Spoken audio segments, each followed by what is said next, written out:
Très chère divinité dans la matière, recevez mes vibrantes salutations. Thème na biso ezali, c'est quoi la sorcellerie? Impact positif ou bien négatif dans notre société? Comment en détecter les effets positifs ou bien négatifs? Scientifiquement parlant, selon Larousse, lorsqu'on parle de la sorcellerie, ezali action ya mabe. Donc, bazali kosala la magie pour na kosala moto mabe, selon dictionnaire. Mais c'est pas sortilège.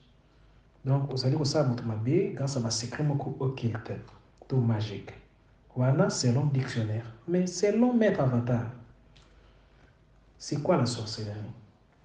Pour moi, Maître Avatar Jean-Pierre Manzoro, si on me posait la question à savoir c'est quoi la sorcellerie, je vais répondre en un mot.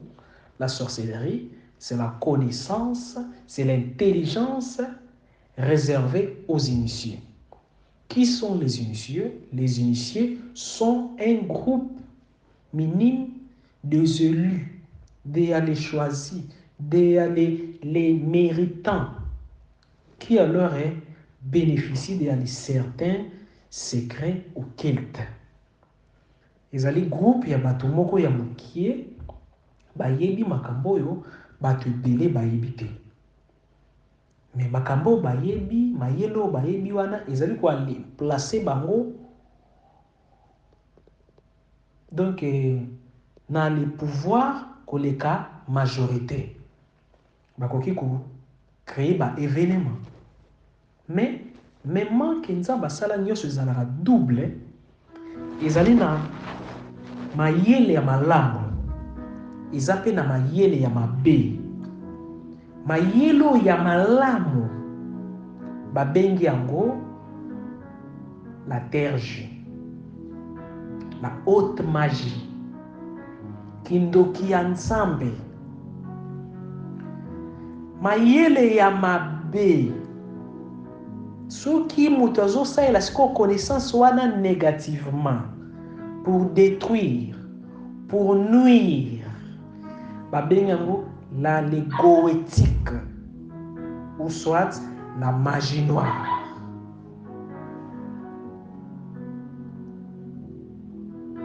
Sorcellerie, en un mot, veut dire l'intelligence. Boyebi. Soki moto ayebi makambo bato ebele bayebi te. Makambo ezali ko faire intervenir nature, banzete, mabanga, milimo bafandaka na mai, na moto, na sanza, na moi, na mopepe, pona kosunga bato. Moto wana aza ndoki ya nzambe, ndoki ya malamu.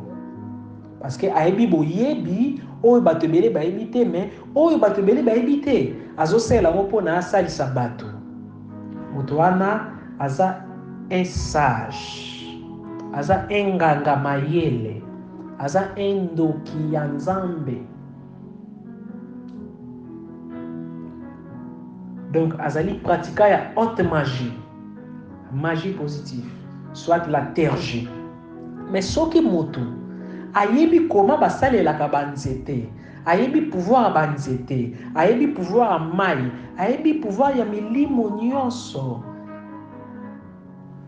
to pe ba ange, to pe ba démon, mais azosalela boyebi wana pona kosala baninga mabe, koboma, iko-créer ba accident, makambo kilikili. Elingi koloba moto wana azali ko aller pratiquer la magie noire, to alors les goétiques, les magies sanguineuses. Wana akomi ndoki satanique, ndoki négatif. Mais esengeli nanu toyeba kindoki banda wapi pona bato lelo bakoma na capacité wana boye bien ne uta wapi na yango pona nazala compliqué te na kozala tellement clair et simple na ba et c'est une implication na nga na suka bokoki opposer certaines questions.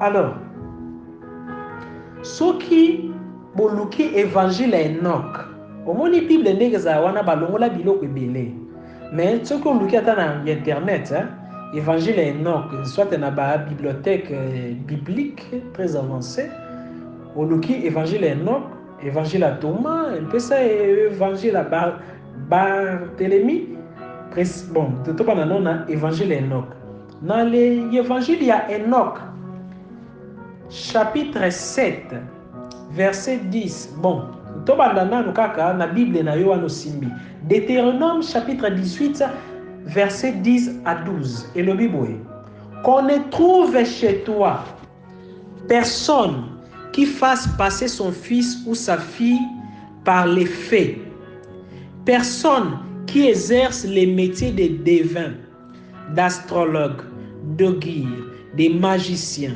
d'enchanteurs, personne qui consulte ce qui évoque les esprits ou disent la bonne aventure, personne qui interroge les morts, car quiconque fait ces choses est en abomination à l'Éternel. Et c'est à cause de ces abominations que l'Éternel, ton Dieu, va chasser ces nations devant toi.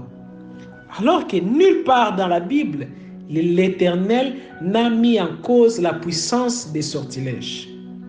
Nulle part, il n'a déclaré que ces choses ne fonctionnent pas. Mais il a interdit formellement l'usage. La raison pour laquelle nous ne voyons pas dans la Bible Dieu alors nous dire que l'astrologie est inefficace, c'est parce qu'il ne peut pas mentir. Ces savoirs appartenaient aux anges et quelques-uns parmi eux ont révélé les secrets d'usage aux humains. Car voici ce qui firent les anges rebelles, d'après les livres d'Enoch, chapitre 7, verset 10. Il est dit, et ils se choisirent chacun une femme, et ils s'en approchèrent, et ils cohabitèrent avec elle. Et ils leur enseignèrent la sorcellerie, les enchantements et les propriétés des racines et des arbres. Cela corrobore le verset 3 d'Enoch 8, à savoir, Amarazak enseigna tous les sortilèges, tous les enchantements et les propriétés des racines.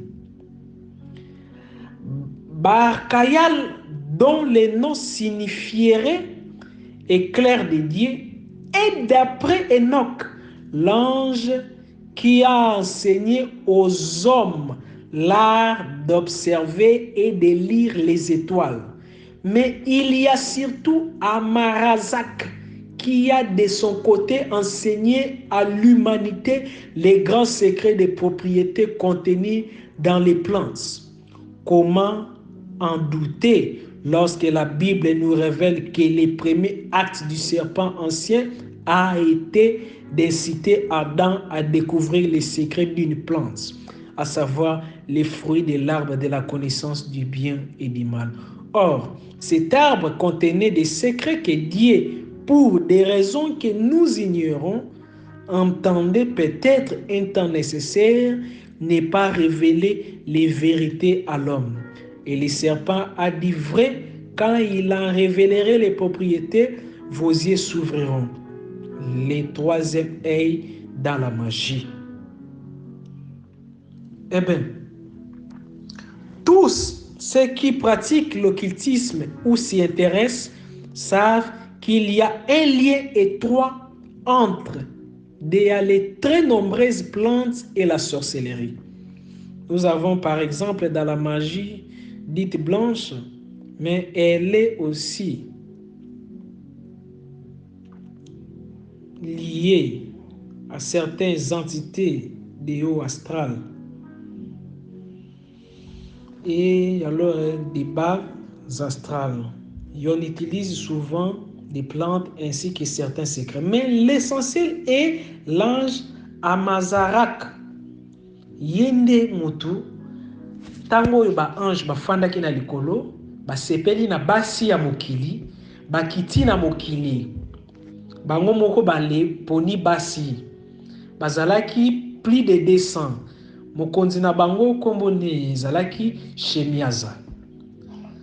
Tango yo bale komi kwale bota na bato ya mokili na se ya bolingo wana, angelu moko Amarazak alakisaki batu ya mokili kindoki. Kindoki elakisi kaka mayele. Alakisaki bango kindoki ya mabe na kindoki ya malamu. Ezalaki na ba ange belé balakisaki makambo belé même kolakisa basi koma kotia ba beauté. Mais wana temte wana bino moko boluka évangile noka boku yeba makambo ba ange balakisaki batu. Alors tango balakisi mutu kindoki, donc bale transmettre ye mayele. Mais mayele nyonso ezalaka double. Ezalaka na partie nango positive, ezalaka pe na partie nango négative. Alors, lorsque mutu azali na boyebi moko spirituel, azo sale lango pona ko sala batu mabe, akomi ndoki ya Satan. Tango azali na connaissance moko spirituel, azo sale lango pona ko bikisa babeli ko sala malamu, aza ndoki ya Nzambe. Donc, bolongola na mutu na bino keno, kombo wana ndoki elakisi kaka mutu mabe. Non, kindoki elakisi mayele, eza na mayele malamu, eza pe na mayele ya mabe. Mais lelo na thème na biso tokolobela particulièrement mayele ya mabe. Comment bandoki basalaka pona koale bebisa bomoi na biso. Comment tokoki o détecter et plus tard tokolobela sikoyo comment ko se débarrasser nango. Mais yambo ya kolobela ngo soki to ale tangi na Bible na biso. Dans le livre ya Éphésiens, chapitre 6, verset 12, le narrateur dit ceci: car nous n'avons pas à lutter contre la chair et le sang. Paul a lobi boy. Tozo bunda na musuni na makila te, mais tozo bunda contre ba domination, ba autorité, ba prince ya molili, contre ba milimo mabe oyo efandi na mopepe. Car nous n'avons pas à lutter contre la chair et le sang, mais contre les dominations, contre les autorités, contre les princes de ce monde des ténèbres, contre les esprits méchants dans les lieux célestes. Quel que soit okoki ozala malamu ndenge nini, quel que soit yokoki ko éviter ba problème na baninga, olinga te, okozalaka toujours na ba bitumba ya molimo. Soki olongi na butu te, okolonga jamais na moi. Celui qui n'a jamais maîtrisé la nuit, celui qui n'a jamais dominé la nuit ne peut jamais dominer les jours. Nyonso eyelaka biso na vie ya physique avant esalema ebandaka nanu na monde spirituel, na monde ya molimo. Na yango esengeli toyekola, toyeba ndenge nini ko s'en prendre soki tozwi attaque ya bandoki oyo baza négatif, ba oyo bazo salela boyebi oyo biso toyebi te mais pona ko détruire biso. Première question na ko répondre eza nini? Mais maître Avatar, mutu moko apozaka ngai question, mais maître Avatar, tango oyo bandoki balobaka ke non alie mutu, ndoki alieka parti nini na kati ya nzoto ya mutu? Parce que balobi ono balie mais tomona ye wana lali toke pe tokundi, mais balie nini? Mais kako expliquer biso?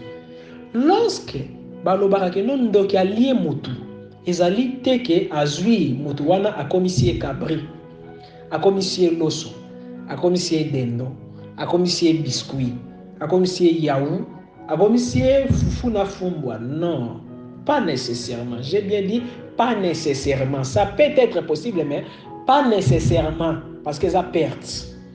Basaka bongote. Na monde bandoki parce que monde bandoki ezali divisé dans plusieurs royaumes. Chaque royaume ezali na roi. Pe chaque royaume ezali na ba en sous empire nango, na ba état.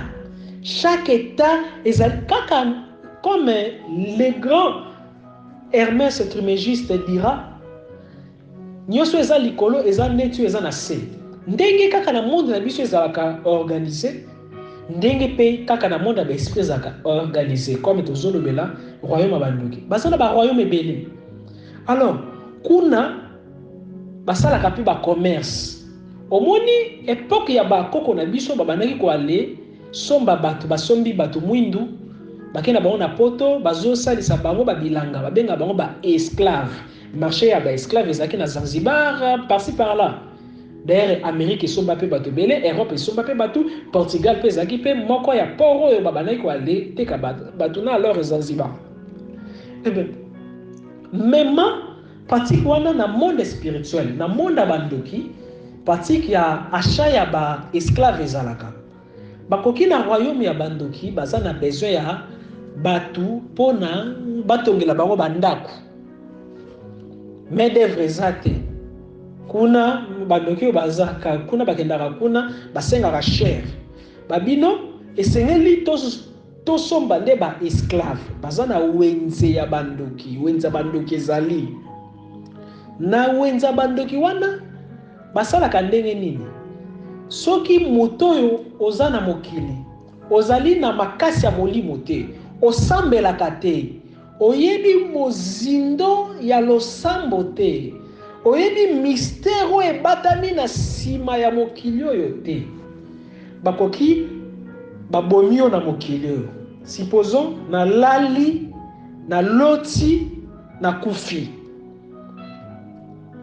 Parce que eloko nyonso pone salema na bomo ya moto elekaka nanu na monde na ye ya molimo. Mais nzamba tia kamera na kati na biso. Eloko moko te koki kokomela moto sans que nzambe alobela ye yango. Nzambe akolobelo yango soit na ndoto. Souvent selon livre Job ndenge lobi, to pe na ba moyen ebele. Dieu parle il y a les 1000 manières, mais l'homme ne prête pas attention. Alors, on loti okufi. Obeti kara, on la mouki obi saki kara ndoto. Sima ya mikolo. Comme déjà okufaki na monde mosusu. Parce que moto a vivre dans plusieurs mondes parallèles. Moto aza na monde physique. Moto aza na monde éthérique. Moto aza na monde astral. Moto aza na monde mental, mutazana monde causal, mutazana monde atmique, mutazana monde bouddhique, mutazana monde christique. Mais chaque monde wana eza na ba corps. Chaque corps wana eza double. Mutazana plusieurs corps à vivre dans plusieurs dimensions infinies parallèlement. Alors ceux qui ba bomio na moko ya ba monde oyo yo ozali oyebi ndoki soki alingi asala mabe akoya boye na ndako no te asimbeli yo machette, n'est-ce pas? Akoluka adresse na yo na moko ya ba monde spirituel.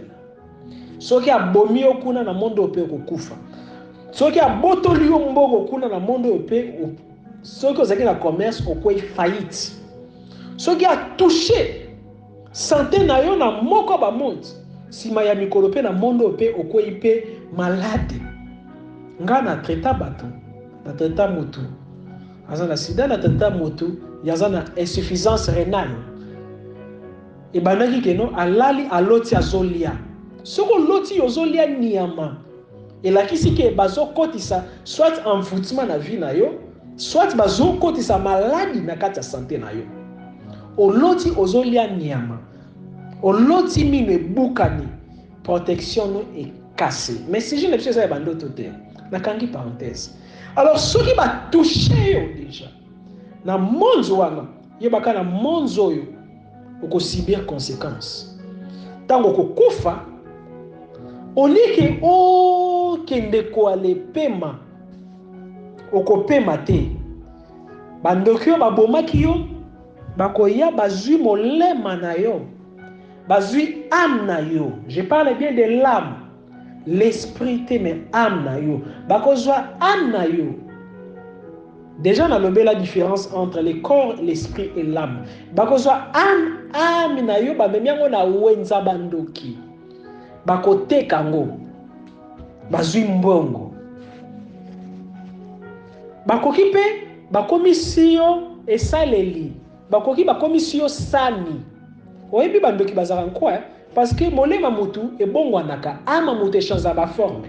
Bakoki bakomisi yo sani na tongo na pokwa bakomisi yo fourchette, lobi kuna bakomisi yo nzungu, lobi kuna bakomisi yo marteau, lobi kuna bakomisi yo cheval, lobi kuna bakomisi yo pusu, lobi kuna batinzi yo sala bilanga.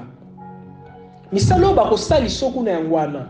Bakoki meme babomi yo te ozali na bomo ime molimo no bakanga ngo quelque part bateki yango nanu na wenze ya bandoki te me bakangi yango kuna peut-être bakomisa yango pine ya mutuka yo sikoyo na munzi oyo okobandaka kaka koyoka kaka mutu pasi esilaka te maladi esilaka te elongwe na makolo ekomi na mukongo ekomi na kingo ekomi na lisu parce que en réalité tango mutu alalaka molimo ne epumbwaka ozala ndoki to te mais yo tango lalaka molimo no epemaka te molimo no bakendaka kosalisa ngo bamisala yango wana oko remarquer des fois olamuki tellement fatigué olamuki kanda olamuki ozali yo sentir que non quelque chose ne va pas dans ta vie soki bakomi si oboyi na monde ya milimo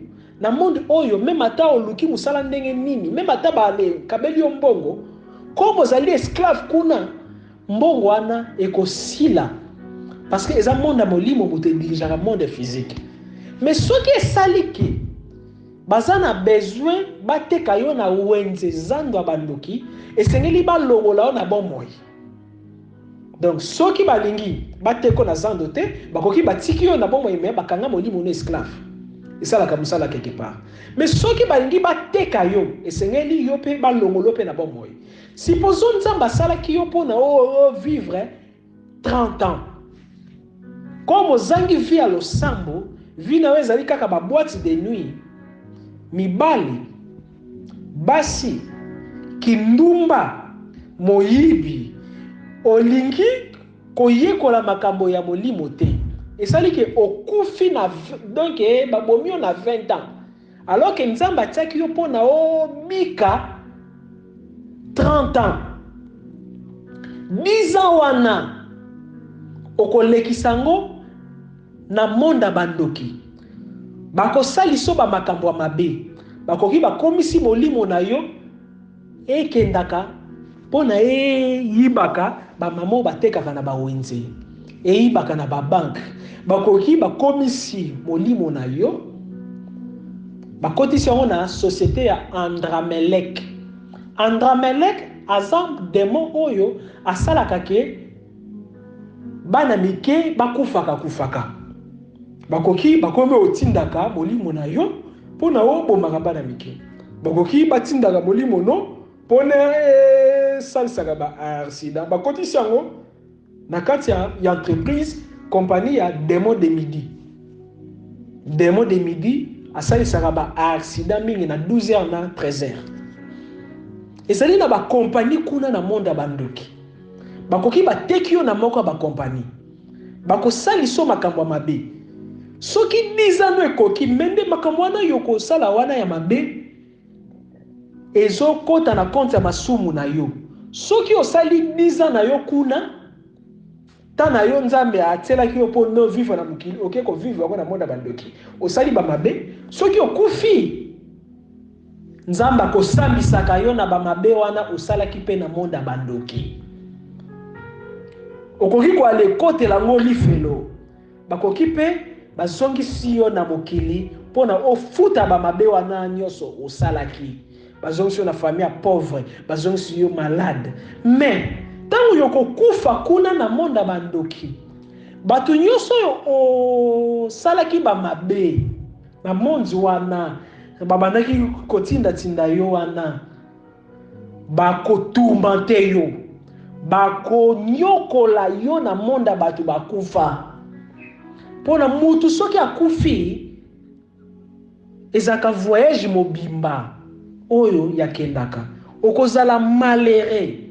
Mutu oyo akufi na tana yete akozongela bino na ndoto. Mutu na bino moko akufa azongela bino na ndoto azolela, vedi ke kota azali azonyokwama, bazosalise makambo mabe. Molimo neza libre te, akufaki na ngonga na yete. Déjà na pesa ba enseignement la vie après la mort nini le kakatango soki mutu ya kufesa enseignement moko munene wana moyen nazongeza te bokoki koluka na chaîne ya YouTube nanga Maître Avatar Jean-Pierre Manzolo officiel TV. Alors nako continuer toujours, mais esengeli koyeba comment nako détecter que non vie nanga ezali attaquer na bandoki. Parce que toye kolike kindokeza mayele. Donc, oyo bakolia ezate ke balie yo mais ba transférer yo na monde mususu. Mais comment pendant que naza vivant na koyeba ke non vi na nga bandoki bakomi kotiango misu. Na lingi na banda. Pona koyeba ke non vi na yo bandoki bazo tiango misu. Premièrement, esengeli uyeba ke non nzambe atana kati na biso ba sensation. Mutu aza na caméra na kati ya nzoto na ye. Caméra moko ezala na kati ya mutu na biso babengi yango diaphragme. Wana na psychologie. Diaphragme ezali eloko moko e permettra biso to créer ba image. Soki na lobi soso na cerveau no ozali na marque soso zomona. Soki na lobi voiture na cerveau no ezo créer couleur na marque voiture.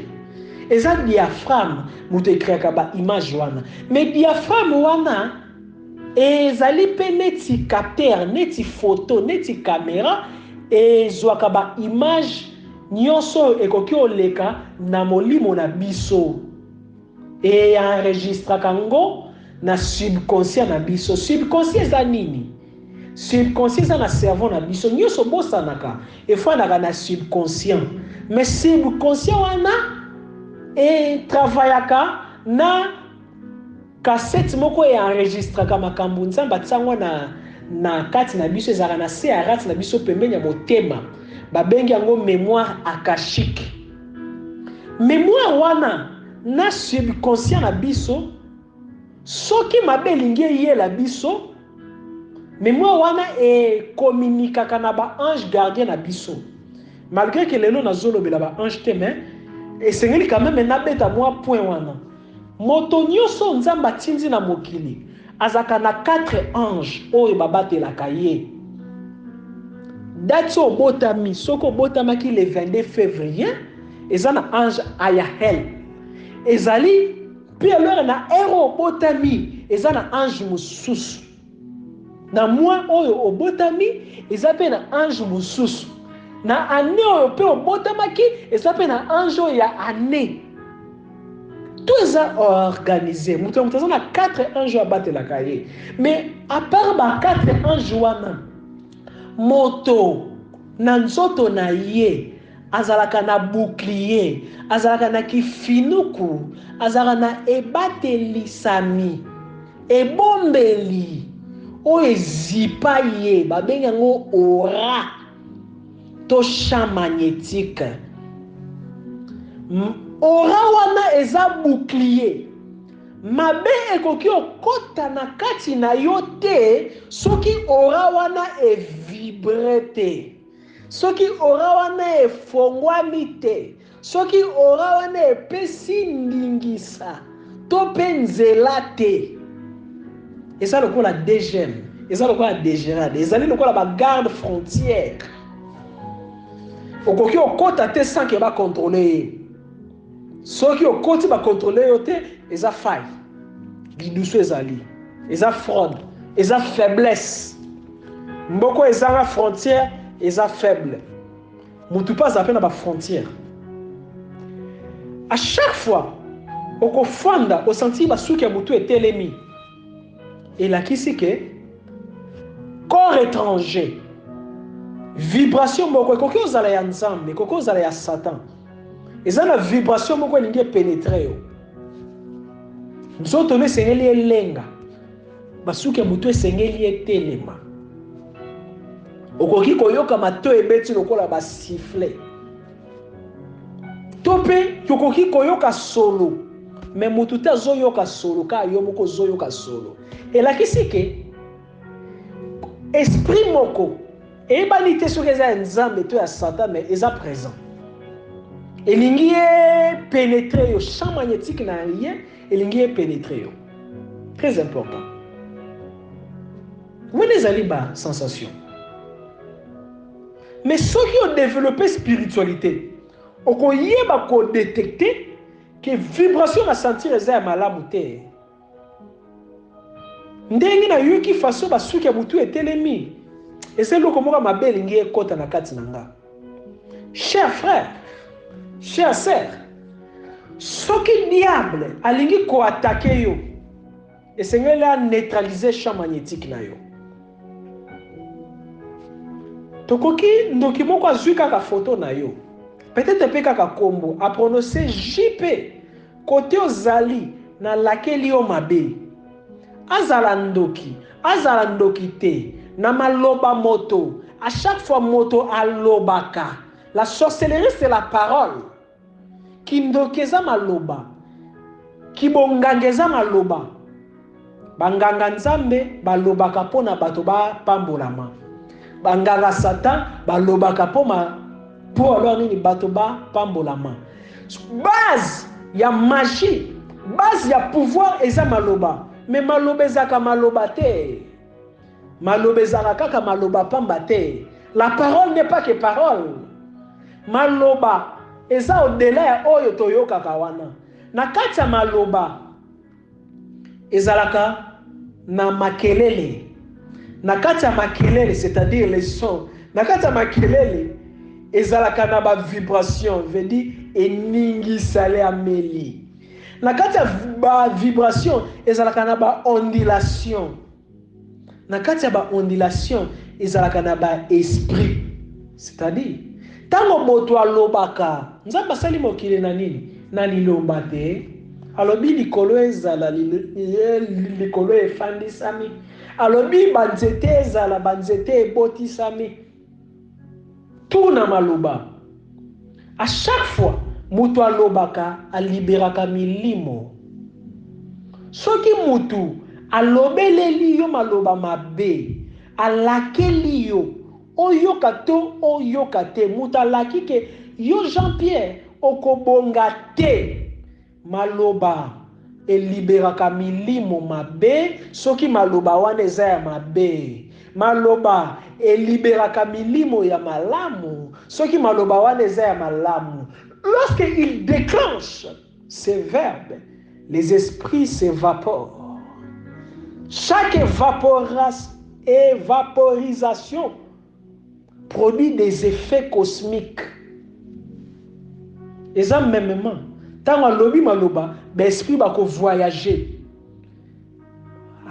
atangi comme Jean-Pierre abonga te place na fandaki soki na lalaki na kolota bazo landa ngai bazo bundisa ngai soki ba betinga na ndoto muto alobaki maloba mabe sionga azala ndoki te maloba ne ekokokisama biso nyonso tozaka bandoki grâce à maloba na biso tobebisa ba vie ya bato parce que to loba makloba mabe to kanisela bango makanisi mabe to kansaka ke suka wana sima ya mikolo mabe komela moto wana nzoka nde biso bato to bebisa via moto wana ndokezaka ko apumbwa na butu te ndokezaka koyo apumbwaka bolumbu te me ndoki ezali oyo ayibi kosalela maloba na ye te pamba te malobe bomaka malobe bikisaka na livre ya Jacques 1 Jacques dit lolemo eze eloko ya muke d'ailleurs kutu na église catholique bazaka na nzembo moko bayembaka lolemo ezaka nzembo mobwe kaka ya lolemo eloko ya moke mais ekoki kokabola bato ekoki kotumba zamba ekoki kobimisa guerre lolemo okoki ko éduquer mutu okoki ko éduquer niama mais pona lolemu soko yibi ko éduquer lolemu na yo te okotumba zamba lolenge moko lolemu eza moke almeti peza ka moke mais ekoki kotumba zamba mobimba tije almeti moko lolemu eza na moto maloba na biso yangwana liberaka milimo eze ebele koleka bato bazelaka kaka moto aloba yo moko mpe okoki kozala ndoki ya vi na yo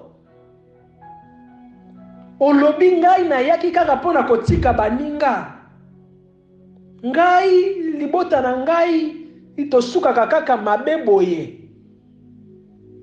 oza nzambe ye bango na Psaume 8 nzambe alobi oyebi te ke boza banzambe David alobi oyebi te ke boza banzambe nzambe asali bino lokola ye na Genèse nzambe alobi créant l'homme à notre image tosala moto na elilingi na biso nyonso koloba ozosala ngo ezosalema na monda molimo olobi ke yo vino kobonga te mais yo wana ozali koluka basala nzambe mpo na vino ye bonga.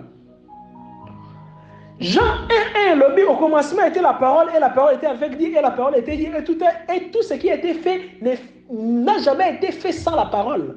Et bandelezaki liloba pe liloba zaki nzambe nyoso esalema grâce à liloba et loko moko te esalema sans que liloba ezala avant mokili ezala liloba nde esali mokili mais liloba ne foi na kati ya monoko na yo ya liloba na efandi na kati ya moto na yo lilobana efani na kati ya monoko ya monguna na yo soki yo olobaka kaka mabe sur yo moko otikala jamais koloba maloba ya malamu mpona vi na yo maloba nyonso ya mabe oyo monguna no ya koloba ekofanda na kati na yo facilement bolimo no ekozala faible esengeli ozalaka na bapense positive sur yo moko maloba positif sur yo moko mpona ntango oyo moto ya koloba maloba mabe sur yo molimo wana ezala na difficulté parce que bouclier na yo ora na yo ekozala makasi deke ngeya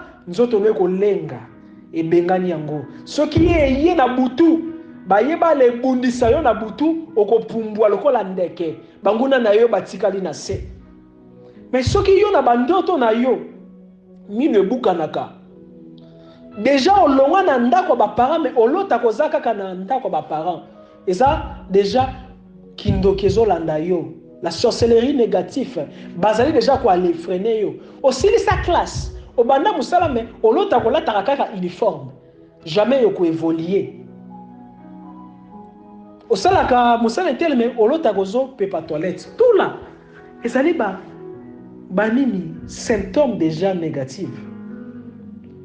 Mais diable akoki ko détruire yo te sans yo ndoki akoki ko salo mabete soki yo moko muto pesi permission wana te moto azalaka na code moto azalaka na numéro moto azalaka na cadena oyo ebomba ye ebomba secret ya bomoi na ye bakoki komona avenir na yo grâce ya date ya naissance na yo grâce ya kombo na yo grâce ya sanza grâce à moi nakoki koyeba vie na yo mais pona ndoki abebisa vie na yo azana besoin fongola oyebi fongola ngo ezalaka wapi efandi na sexe na yo na katikati ya makolo na yo Soki yo olotaka ba mari de nuit, ba femme de nuit. Yebaka ke ba mari de nuit na ba femme de nuit baza dirigé na ba démon neti Lilith. Baza dirigé na ba démon ya mwasi neti Naïma. Baza dirigé na ba démon comme Asmodée. Ba mari de nuit na ba femme de nuit bakoya pona ba fongola sanduku ya ba chance na yo. Ba loge satanique banganga kisi bazaka na besoin bato bayaka epa na bango bazo ba mbongo bazo ba solution mais bazo mbongo wapi sata sala ke lokote ayibaka na se ya mai eza monde moko comme na monde Tartaris parmi plusieurs royaumes. Na monde Tartaris wana eza na banque moko babengango Maison Blanche. Banque wana lui suffit azali pe parmi ba yetendant visiteur.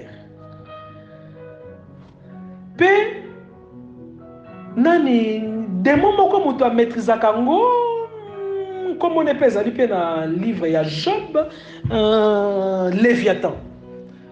Bakoki baza na besoin ya mbongo. Batindeli yo femme de nuit, mari de nuit. Soit batindeli yo molimo ya komi sepelisa masturbation. Dès que yo se masturber, code na yo bazwi fongola ya ba chance na yo. Bako fongola étoile na yo. Tango bako fongola étoile na yo, bako bimisa, batango na banque na bango. Ba satanique bazotonga ba immeuble na ba chance na yo. Bato ya soloka bazokoma na mbongo parce que bazozwa ba chance na yo. Ba mari de nuit yo bayaka ko bimana yo na butu. Ba livraka ba chance na yo. Ba femme de nuit komi sepelisa à chaque fois yo mi sepelisaka. Et c'est ngelo yeba ke non obotaka na monde astral inférieur. Osana bana. Na butu moko yo koki kwa le bota sambana. Mais bana wana esengeli balia ndenge ozana bana parce que yo mi sepelisaka parce que monaka basi ya butu na mibali ya butu. Mais bana wana baliaka nini?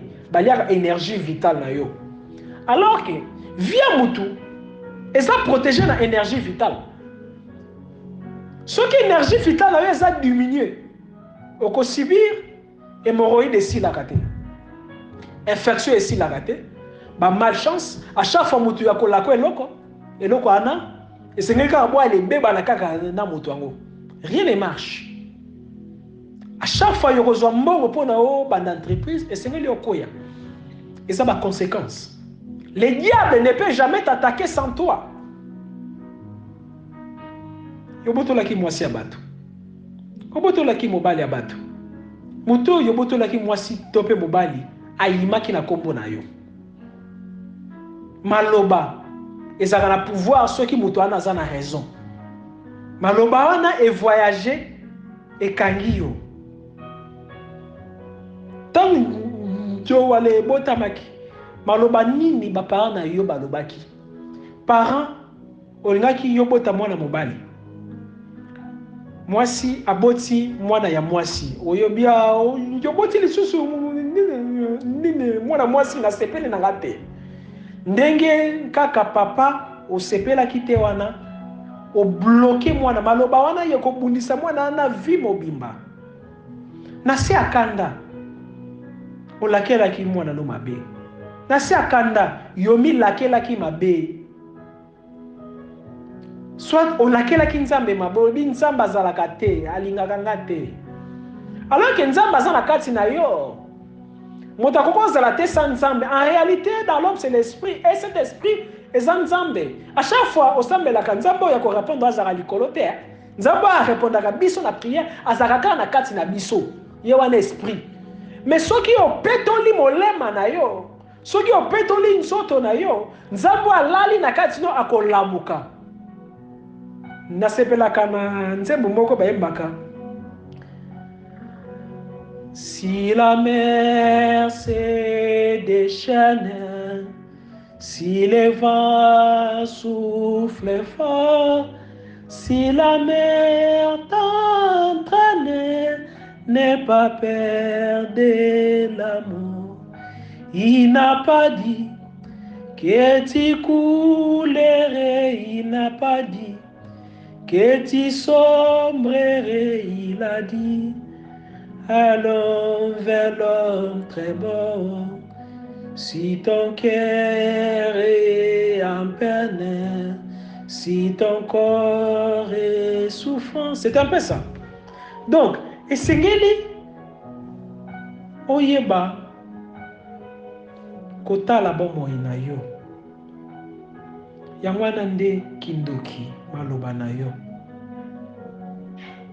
Plus ozo banga, plus ozo déclencher force oyo ya bandoki bakoluka kosala mabe ezala efficace. Le plus grand sorcier au monde azalaka faible devant muto oyo abanga keloko te. Diable soki alingi asala mabe esengeli atia kobanga na kati na yo.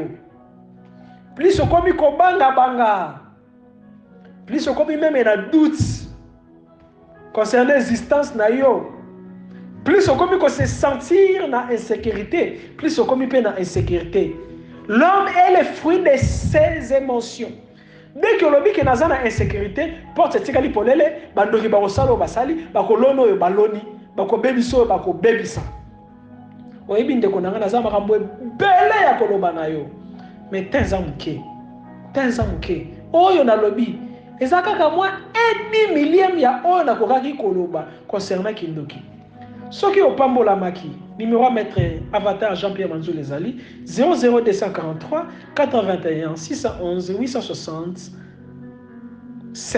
00243 81 611 867.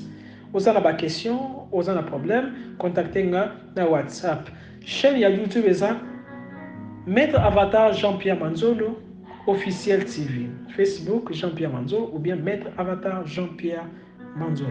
Soyez bénis. Na yebi elokote. Kama oyo muke na yebi. Yangwana nazo sa l'effort pour na kabola na bino. Ceux qui osali bénis, salasine. Merci. Ceux qui peuvent appeler à moi offrande pour encourager œuvre oyo parce que tous en a besoin de méga. Et sengeli pe santé ezala malamu. Ngai nazala mutu bino zala ba maboko. Na livre ya Osée 4, la Bible dit mon peuple libota nanga bazo kufa pona bazangi boyebi. Et sengeli sko nzamba beta tolo ke non libota nanga bandoki bazali susu makasi te parce que libota nanga mwana nanga akomi na boyebi. Mais bato yo bazali na boyebi balingaka koale lakisa baninga te. Mais Maître Avatar na boyebi na ya moke azo sala effort nazana besoin ya soutien na bino. Signé Maître Avatar tika El Elyon El Shama Yahweh Sabaoth ya pambola yo place o alezwami. Je t'aime, tu le sais, Seigneur. Je t'aime, tu le sais. Je te porte dans mon cœur. Alléluia. Yanda kondorobo shika ifata talita kumi. Yanda kondorobo shika. Je t'aime, tu le sais. Je te porte dans mon cœur. Que mon cœur bouillonne d'amour pour toi. Tu es mon yaya. Je t'aime, tu le sais. Je te porte dans mon cœur. Que mon cœur bouillonne d'amour pour toi. Tu es mon yaya. Alingaka yo Yeswe. Alingaka yo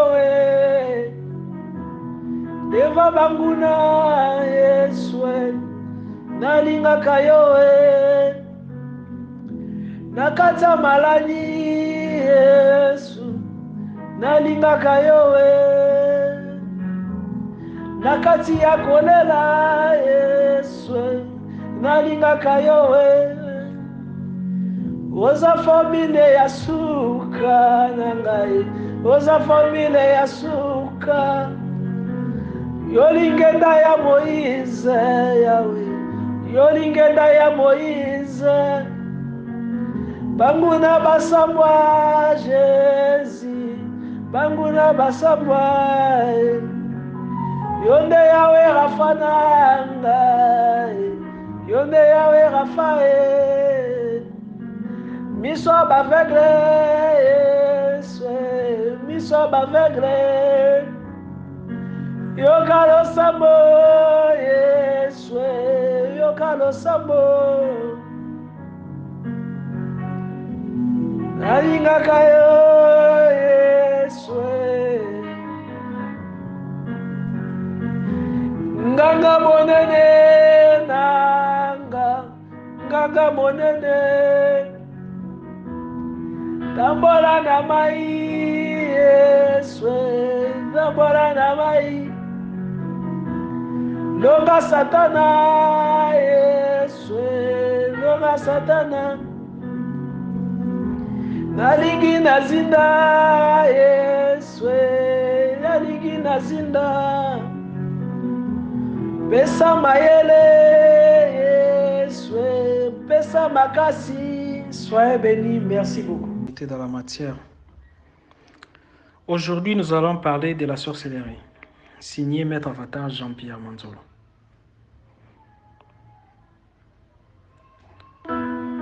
Par définition, selon Larousse, la sorcellerie est l'action maléfique pour nuire une personne par la magie des sortilèges. Mais selon Maître Avatar Jean-Pierre Manzolo, la sorcellerie est une connaissance, l'intelligence réservée aux initiés, groupe de personnes minoritaires et licenciés de bénéficier de la connaissance auquel qui les mettent en position de supériorité par rapport à la majorité des personnes. Étant donné que chaque homme, chaque chose a sa doublure, nous avons deux types de la sorcellerie.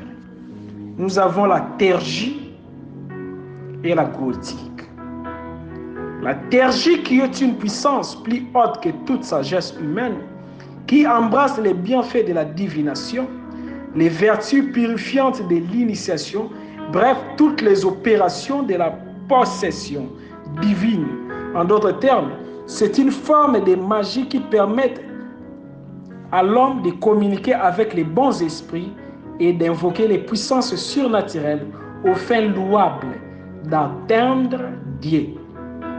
Bref, c'est la magie divine, la haute magie ou la magie blanche. Par contre, la goétique est le contraire de la magie blanche. C'est le fait d'utiliser la connaissance acquise pour nuire à autrui.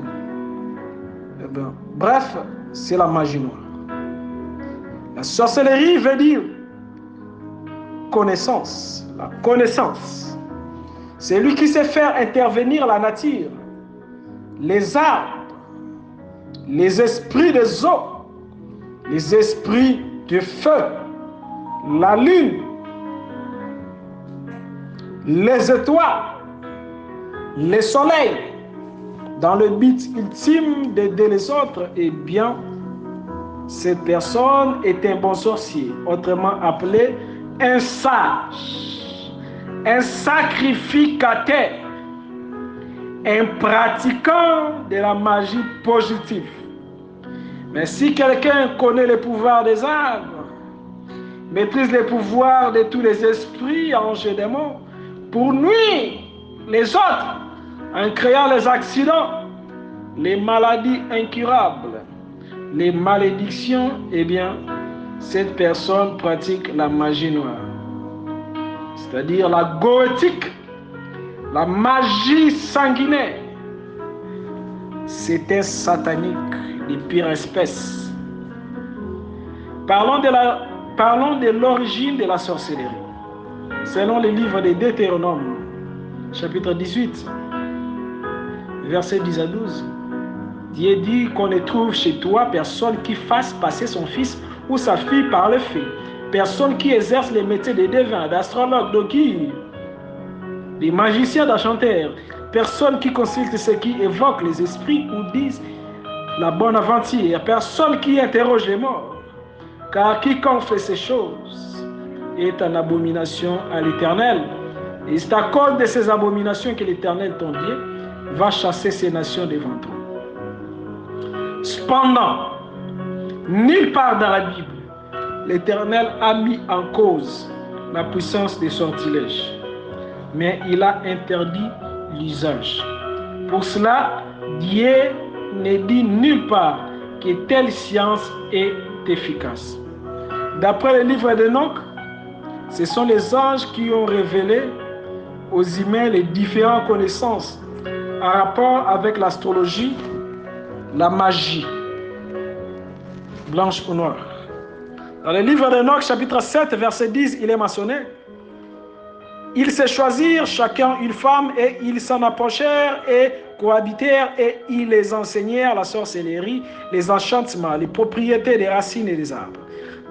Dans l'évangile d'Enoch, chapitre 8, verset 3, il est mentionné ainsi: Amarazak enseignèrent tous les enchantements, tous les sortilèges et les propriétés des racines. Barkayal, dont le nom signifierait éclair de Dieu, et d'après Enoch, l'ange qui a enseigné aux hommes l'art d'observer et de lire les étoiles. Il y a surtout Amarazak, qui a de son côté enseigné à l'humanité les grands secrets et propriétés contenus dans les plantes. Comment en douter lorsque la Bible nous révèle que les premiers actes du serpent a été d'insister à Adam de connaître les secrets d'une plante, fruit de l'arbre de la connaissance du bien et du mal. Or, l'arbre contenait des secrets dont nous ignorons. Tous ceux qui utilisent l'occultisme savent qu'il y a de très nombreux liens entre les plantes et la sorcellerie. Exemple dans la magie blanche, qui est liée à certaines entités du haut et du bas astral, on utilise souvent les plantes. Quand les anges étaient descendus sur la terre, aimèrent et couchèrent avec les femmes humaines, l'un d'eux, Amarazak, montra aux femmes la sorcellerie. Ils ont transmis la connaissance aux humains et chaque connaissance possède une partie sombre et lumineuse. Lorsque quelqu'un a une connaissance qui s'en sert pour détruire l'autre, est un mage noir. Et celui qui a une connaissance et s'en sert pour aider l'autre est un pratiquant de la théurgie. Aujourd'hui, on va s'intéresser à savoir comment les sorciers noirs utilisent la connaissance pour nuire. Comment détecter? Selon l'épître de Paul aux Éphésiens, il est dit,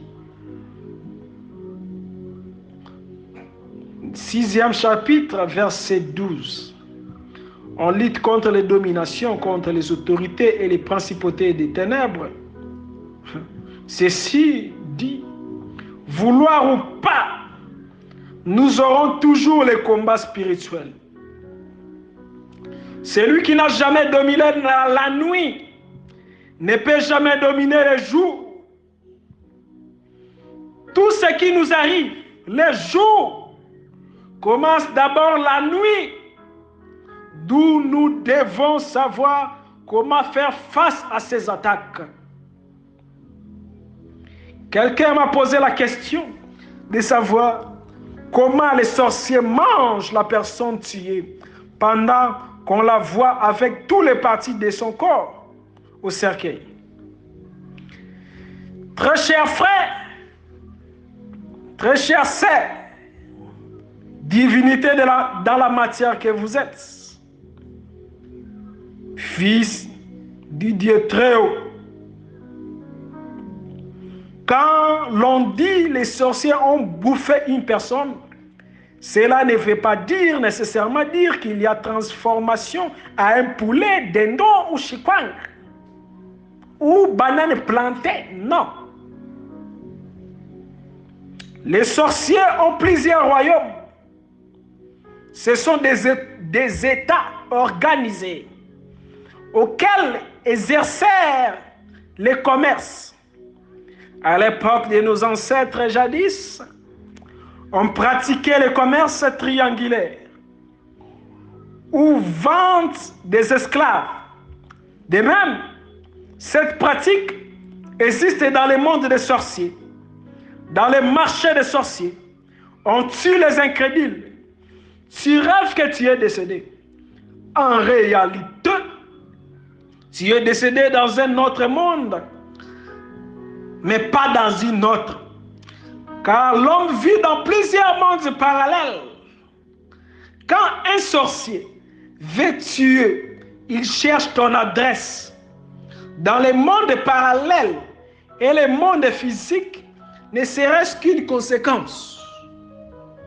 S'il touche ta santé, après un temps, dans le monde physique, tu tomberas malade.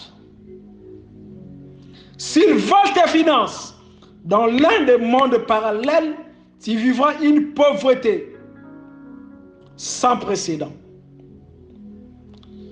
J'ai traité une personne qui avait du sida et l'insuffisance rénale. Qu'est-ce qui s'est passé? Bien-aimé, si pendant ton sommeil, tu rêves en train de manger la viande, cela veut dire que les mondes des ténèbres t'inféodent l'envoûtement, la maladie dans ton corps. Tu rêves tes dents cassées. Cela veut dire que tu n'as plus la protection. Tu rêves tes dents cassées. Après avoir été tué par un sorcier, il va prendre ton âme pour être vendu dans les marchés des sorciers. En lingala, on l'appelle Wenzeya Banduki. Soit te transformer en un objet quelconque, car l'art peut prendre plusieurs formes. Ils peuvent enchaîner ton âme avant que celle-ci soit vendue. Par conséquent, physiquement malade, incurable, des malaises partout. En réalité, pendant le sommeil, nos esprits sortent des corps, sorciers ou pas. C'est ainsi que plusieurs se réveillent avec fatigue, avec méchanceté, des fois sensation d'un manquement dans ta vie.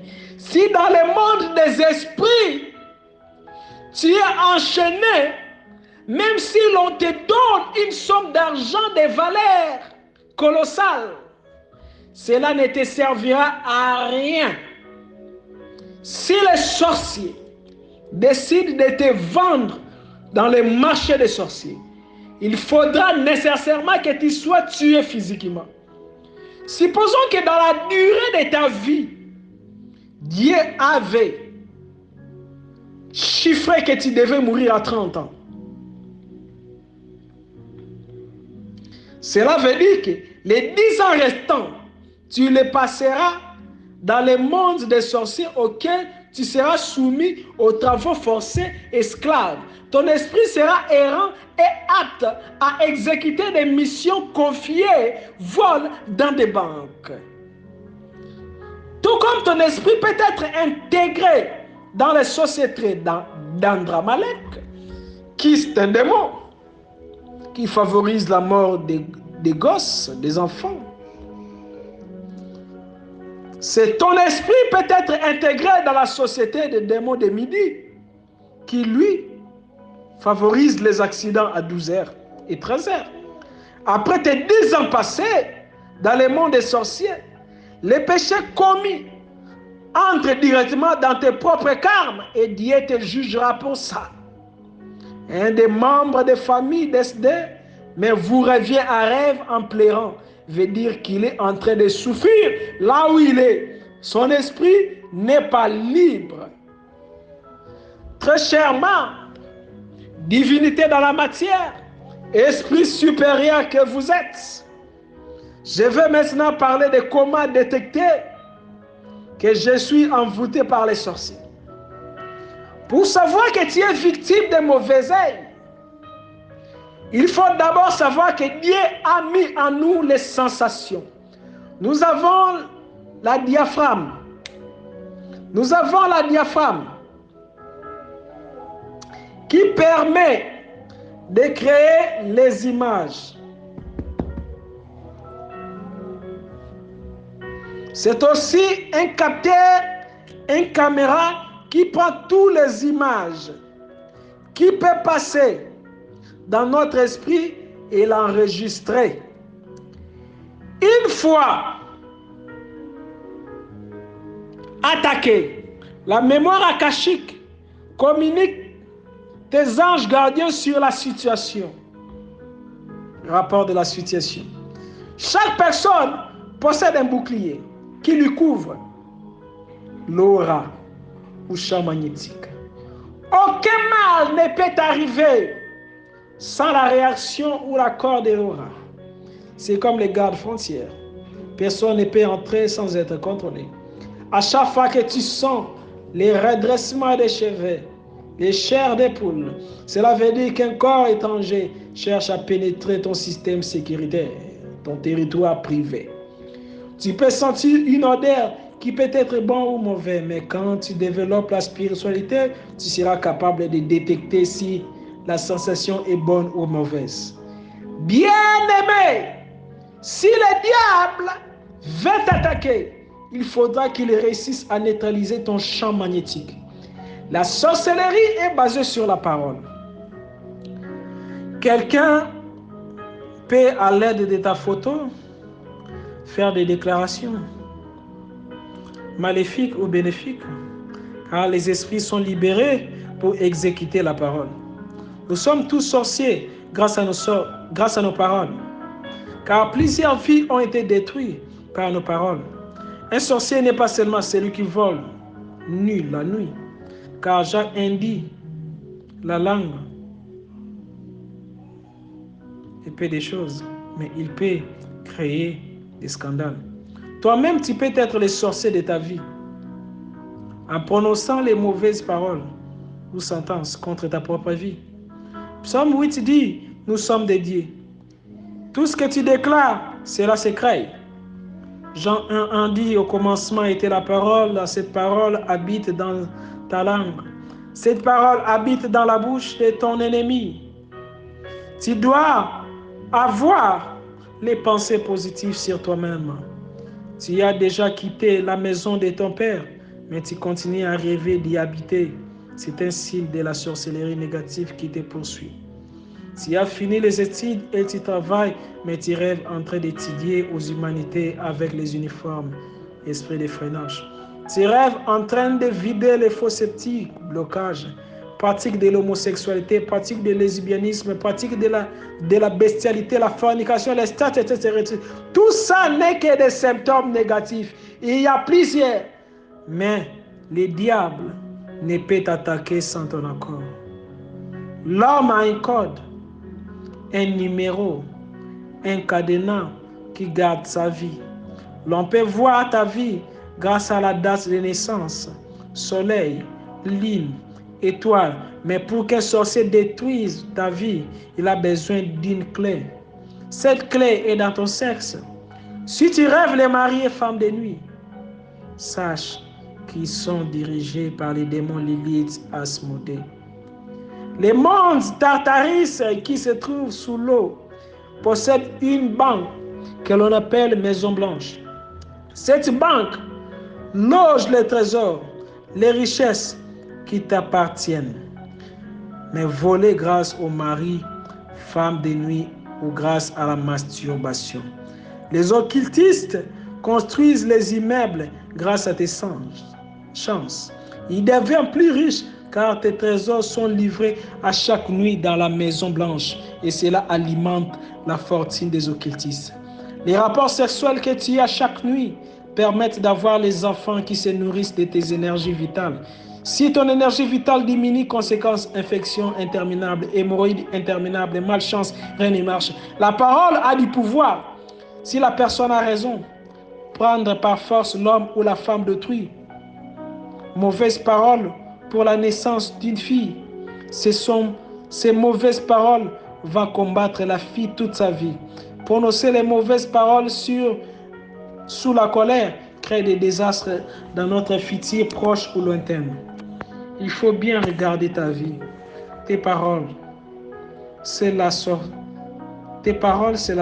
ça la sorcellerie. Le plus grand sorcier au monde est plus faible devant celui qui n'a pas peur. Plus on a peur, plus on a des doutes concernant notre existence, plus on se sent en insécurité, directement les portes sont ouvertes. L'homme est le fruit de ses émotions.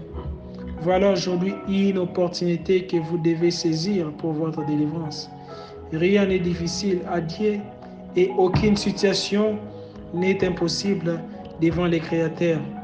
Pour besoin de prières et soutien, contactez le maître avatar Jean-Pierre Manzolo 00243 421 611 867. Merci.